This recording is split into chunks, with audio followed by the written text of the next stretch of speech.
Hi hello నమస్తే this is Anusha కుమల్. So చాలా మంది ఫ్రాన్స్ కి వెళ్ళాలి అనుకుంటున్నారు, దట్ ఎడ్యుకేషన్ కోసం ఈ మధ్య కాలంలో. సో దానికి సంబంధించి డౌట్స్ అన్ని క్లారిఫై చేసేందుకు నేను వచ్చేసాను హిమాయత్ నగర్ లో ఉన్న ఓరియంట్ స్పెక్ట్రాకి. సో ఇక్కడ మనకి శివాని గారు, యూరోప్ డెస్టినేషన్ హెడ్, మనకి అవైలబుల్ గా ఉన్నారు. వారితో మాట్లాడదాం. నమస్తే అండి. నమస్తే అండి. Hi everyone. సో మనకి ఇంతకు ముందు ప్యారిస్ అన్నా ఫ్రాన్స్ అన్నా అందరికి నోటెడ్ అది ఒక టూరిస్ట్ డెస్టినేషన్ స్పాట్.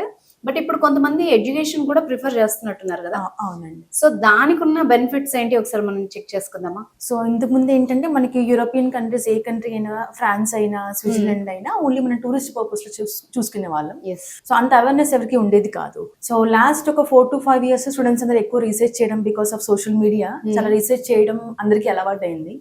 అండ్ దాని తర్వాత చాలా మందికి తెలిసింది ఏంటంటే మనకి యుఎస్ లాగే ఫ్రాన్స్ లో కూడా చాలా మంచి top institutions, top business schools ఉన్నాయని. ఓకే. సో ఎవరైనా మనకి ఫ్రాన్స్ అసలు ఎందుకు వెళ్తారు, దాని వల్ల మనకి అడ్వాంటేజెస్ ఏంటి అంటే, ఒకటి అఫోర్డబుల్ ట్యూషన్ ఫీజ్ అండి. సెకండ్ థింగ్ ఏంటంటే మనకి ఫ్రాన్స్ లో వేరే కంట్రీస్ లాగా యూనివర్సిటీస్ ఉండవు. ఇక్కడ ఏంటంటే బిజినెస్ స్కూల్స్ ఉంటాయి ఆర్ ఇంజనీరింగ్ స్కూల్స్ ఉంటాయి. అంటే వాళ్ళ ఆ పర్టికులర్ డొమైన్ లో మాత్రమే చాలా రీసెర్చ్ ఓరియంటెడ్ గా ఉంటుంది. సో మనం ఫర్ ఎగ్జాంపుల్ ఒక ఎంబీఏ చేద్దాం అనుకున్నప్పుడు, ఎంబీఏ ఒక యూనివర్సిటీలో చేయడం కంటే ఒక బిజినెస్ స్కూల్లో చేయడం వల్ల యాజ్ అ స్టూడెంట్ గా మనకు వచ్చే అడ్వాంటేజెస్ ఎక్కువ ఉంటాయి. ఎలా ఉండే అడ్వాంటేజెస్ అంటే, ఆ బిజినెస్ స్కూల్ చేసే టైఅప్ ఉన్న కంపెనీస్ కానీ అవన్నీ కూడా జాబ్ ఓరియంటెడ్ గా ఉంటాయి. సో నేను ఒక ఎంబీఏ చేసి ఒక టాప్ లెవెల్ మేనేజ్మెంట్ లో పనిచేయాలి అంటే దానికి తగ్గ రిక్వైర్డ్ స్కిల్స్ ఏంటో వాళ్ళ కోర్స్ కరికులం లో ఇంట్రడ్యూస్ చేస్తారు. కాబట్టి తద్వారా వాళ్ళకి ఇంటర్న్షిప్స్ కానివ్వండి, ప్లేస్మెంట్స్ కానివ్వండి ఫాస్ట్ గా వచ్చేస్తాయి. ఓకే.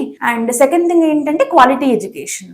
మనం ఫ్రాన్స్ లో ఏ ఇన్స్టిట్యూషన్ కి వెళ్ళినా కూడా ప్రతి ఇన్స్టిట్యూషన్ కూడా క్వాలిటీ ఎడ్యుకేషన్ ప్రొవైడ్ చేస్తాయి. సో ఈ క్వాలిటీని మనం ఎట్లా మెజర్ చేస్తాము? ఇప్పుడు ఎవరైనా కూడా చాలా మంది క్వాలిటీ అని చెప్తారు, బట్ ఒక క్వాలిటీకి ఎట్లా మెజర్ చేస్తాం? మనకి ఇండియాలో ఎట్లయితే యూజీసీ అక్రిడేషన్ ఉంటుందో, అలాగే ఫ్రాన్స్ లో కూడా కొన్ని ఇన్స్టిట్యూషన్ కి కొన్ని అక్రిడేషన్స్ ఉంటాయి. ఎవరైనా స్టూడెంట్స్ మనం ఏదైనా ఇన్స్టిట్యూషన్ సెలెక్ట్ చేసుకోవాలంటే ఫస్ట్ వాళ్ళకు ఉన్న అక్రిడేషన్స్ ఏంటి చెక్ చేసుకోవాలి. ఫ్రాన్స్ లో ఏదైనా ఇన్స్టిట్యూషన్స్ కి ట్రిపుల్ క్రోమ్ అక్రిడేషన్ ఉంది అంటే అది టాప్ ఇన్స్టిట్యూషన్ అని దాని అర్థం.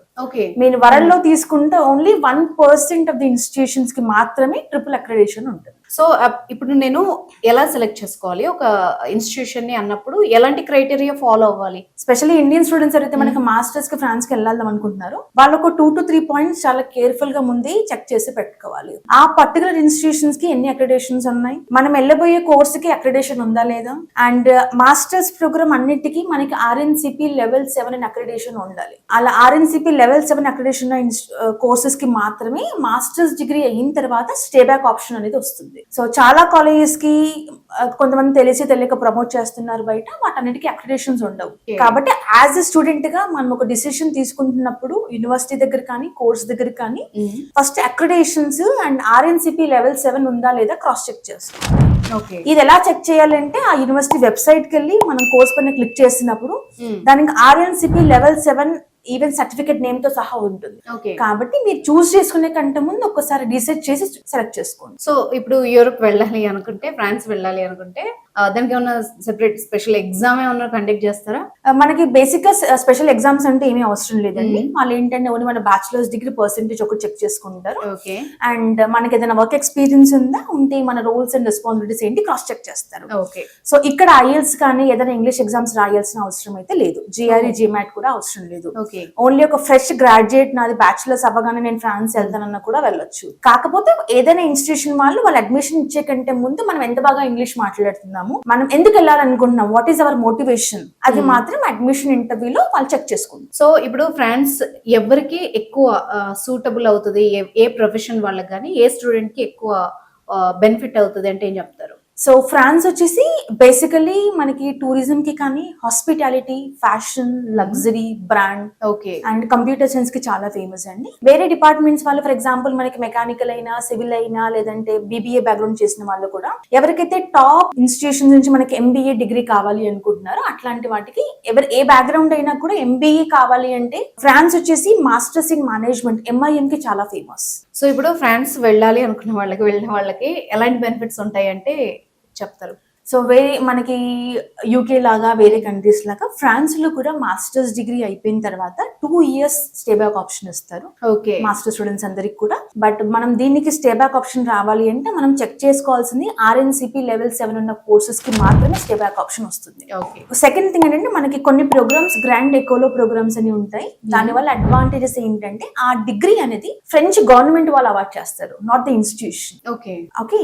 అండ్ థర్డ్ థింగ్ ఏంటంటే ప్రతి ఒక్క స్టూడెంట్ కి పెయిడ్ ఇంటర్న్షిప్ అనేది వస్తుంది as part of the course curriculum. మనం 1.5 year ప్రోగ్రామ్ కి వెళ్ళినా 2 years ప్రోగ్రామ్ కి వెళ్ళినా కూడా పెయిడ్ ఇంటర్న్షిప్ వస్తుంది. ఓకే దానితో పాటు మనకి పే అనేది మినిమం 650 euros పే చేస్తారు. ఓకే, అది ఫ్రెంచ్ లా అన్నమాట. మనకి ఏ Okay. ఇంటర్న్షిప్ చేసినా కూడా వాళ్ళు మనకి మినిమం 650 euros పే చేయాలి. Okay okay. And paid internships లో బాగా పర్ఫార్మ్ చేసి ఆ ఇంటర్న్షిప్ ని వాళ్ళు ఫుల్ టైమ్ జాబ్ కింద కన్వర్ట్ చేసుకోవచ్చు. సో మనం మార్చి 8న ఒరియన్ స్పెక్ట్రా వాళ్ళు తాజ్ డక్కన్ లో వరల్డ్ ఎడ్యుకేషన్ ఫేర్ కండక్ట్ చేస్తున్నాము. ఈ ఫేర్ కి ఫ్రాన్స్ నుంచి ఒక 10+ యూనివర్సిటీస్ వాళ్ళు వస్తున్నారు. ఓకే సో ఈ ఫేర్ కి రావడం వల్ల మీకు వచ్చే అడ్వాంటేజ్ ఏంటంటే అసలు ఫ్రెంచ్ ఎడ్యుకేషన్ సిస్టమ్ ఎట్లా ఉంటుంది, అక్రిడేషన్స్ ఏంటి, వాళ్ళు ప్లేస్మెంట్స్ ఎట్లా ప్రొవైడ్ చేస్తారు, అండ్ మీకు అప్లికేషన్ ఫీ వేవర్స్ కావాలన్నా లేదు మీరు అప్ టు ఒక 2 lakhs early bird scholarship apply చేసుకోవాలన్నా కూడా మీరు Okay. అండ్ మీ ఫ్రెండ్స్ తో కలిసి 8th Marchన తాజ్ డక్కన్ లో వరల్డ్ ఎడ్యుకేషన్ ఫేర్ అటెండ్ అవ్వండి. సో ఇలాంటి డౌట్స్ అన్నిటికీ Clarification క్లారిఫికేషన్ దొరుకుతుంది. Okay nice right thank you very much Shivani గారు. థ్యాంక్ యూ అండి.